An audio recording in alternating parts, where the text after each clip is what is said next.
આજકાલ એવી ઘણી બધી ટેકનોલોજી છે જેને આપણે ગ્રાન્ટેડલી લઈ લઈએ છીએ. ઉદાહરણ તરીકે કોઈ પણ વ્યક્તિ આપણને ફોન કરે તો એમનો આપણને નંબર દેખાય. એ નંબર દેખાય છે એમાં શું મોટી વાત છે? પણ એક જમાનો હતો જ્યારે હું બહુ જ નાનો હતો ને ત્યારની વાત છે કે લેન્ડલાઇન ફોનમાં પહેલા નંબર નહોતા દેખાતા. સ્ક્રીન આવતી હતી પણ નંબર દેખાવાના ચાલુ નહોતા થયા. પછી સડનલી એક દિવસ ટેકનોલોજીમાં બદલાવ આવ્યો અને લેન્ડલાઇન ઉપર આપણને જે ફોન આવે છે એમાં સામેવાળાનો નંબર દેખાવા લાગ્યો. એને કહેવાતું હતું કોલર આઈડી, જે હજુ બી કોલર આઈડીથી જ કહેવાય છે, બટ હવે એ કોમન થઈ ગયું છે. એવી રીતે જ આપણા દેશમાં આ વર્ષથી એક નવી ટેકનોલોજી આવવા જઈ રહી છે, જે ટેકનોલોજીમાં જે વ્યક્તિ આપણને ફોન કરે છે ને, નંબર નહીં, એમનું નામ દેખાશે. એટલે એ નંબરની જોડે એમણે કસ્ટમર એપ્લિકેશન ફોર્મમાં જે નામ લખ્યું હતું ને, જેના આઈડી આપ્યા હતા, એ નામ આપણને દેખાશે. તો આ ટેકનોલોજી ક્યારથી લાગુ થશે, ક્યાં ક્યાં લાગુ થઈ છે અને આ ટેકનોલોજી કામ કઈ રીતે કરે અને આના ડ્રોબેક શું છે, એ જો તમે જાણવા માંગતા હોય તો એના માટે ધ્યાનથી સાંભળજો. હું તમને એક વાત કહું.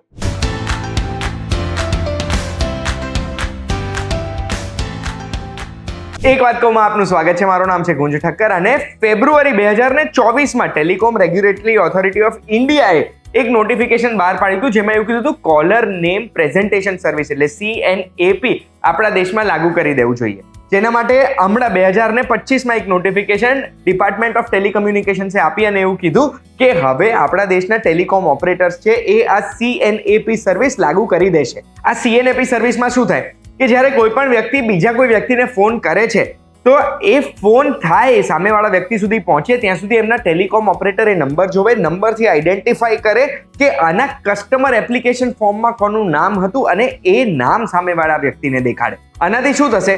સ્પેમ અને સ્કેમ બંને ઓછા થઈ જશે. એટલે આપણને પેલા ટેલિમાર્કેટિંગના કોલ્સ બી ઓછા થઈ જશે. આપણને ખબર પડી જશે કે આ કોઈ માર્કેટિંગ એજન્સીનો ફોન છે અને સ્કેમ તો બિલકુલ બંધ જ થઈ જશે. બેસિકલી આ સર્વિસ ચાલુ થઈ જશે પછી આપણે ટ્રુ કોલર જેવા એપ્લિકેશનની જરૂરત નહીં પડે. હવે આ સર્વિસ આપણા દેશમાં ઘણા શહેરોમાં ઘણા નાના નાના સર્કલ્સમાં ચાલુ થઈ ગઈ છે. મુંબઈ, હરિયાણાનું નામ બહાર આવ્યું હતું ઘણી બધી રિપોર્ટ્સમાં. એટલે ત્યાં આગળ લોકોને ઓલરેડી નંબરની જગ્યાએ નામ દેખાતા હશે. અત્યાર સુધી તમને દેખાયું છે કે નહીં એ કમેન્ટમાં મને જણાવજો. પણ આ સર્વિસમાં ઘણા બધા પ્રોબ્લેમ્સ પણ છે. સૌથી પહેલો પ્રોબ્લેમ છે એક સેન્ટ્રલ ડેટાબેઝનો. હવે જો ઉદાહરણ તરીકે તમને કહું, એરટેલમાં કોઈ ફોન કરે છે તો એરટેલ પાસે ફોન કરનારનો નંબર અને ડેટાબેઝ છે.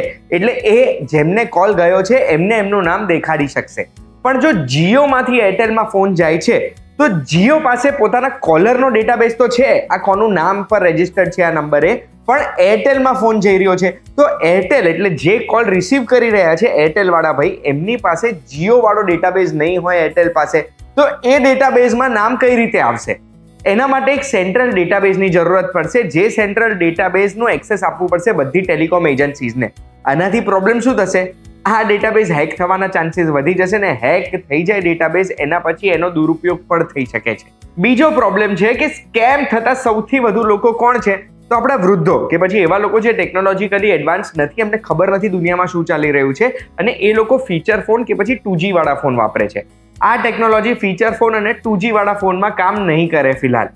એટલે બેસિકલી જેમના માટે આ ચાલુ કરી રહ્યા છે એમને આનાથી કદાચ ફાયદો થતા હજુ વાર લાગશે. જો મને તો આ બંને પ્રોબ્લેમ દેખાય છે CNAPમાં. તમને આના સિવાય બીજો કોઈ બી પ્રોબ્લેમ દેખાય છે તો મને જણાવજો. અને આપણે તો એવી આશા રાખી શકીએ કે ધીમે ધીમે આ બધે એપ્લિકેબલ થઈ જાય, જેનાથી કોઈ બી અનનોન નંબરનો ફોન આપણને આવવાનું બંધ થઈ જાય. આપણે કોઈના નંબરો સેવ જ ના કરવા પડે, જેનો ફોન આવે એનું નામ લખેલું આવે.